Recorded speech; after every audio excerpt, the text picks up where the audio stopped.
Rişkeşə gəlmişkən Beatles qrupunun ruhani axtarış məqsədi ilə bir müddət gəlib burada yaşadığı, meditasiya təlimi aldığı aşramda oldum. Aşramın hazırda işlək olmamasına və tərk olunmasına baxmayaraq, burada o ruhani atmosferi hiss eləmək çox rahat idi.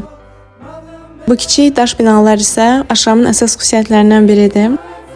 Bunlar meditasiya mağaraları hesab olunur və Qanqadan gələn çay daşları ilə tikiliblər.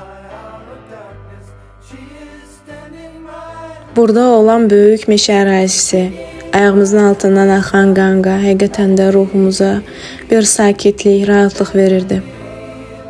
Aşram tərk edildikdən sonra bura gələn turistlər, yogilər burada müxtəlif qrafitilərlə aşramı elə də canlı saxlamağı bacarıblar. Və sonda istəyirəm ki, mənim orada yaşadığım hisslərimi elə oradaca çəkdiyim video ilə izləyəsiniz. Sağ olun. Birinci ben gələcəm yəqin ki. Sadece cennettir. Çok güzeldi bura.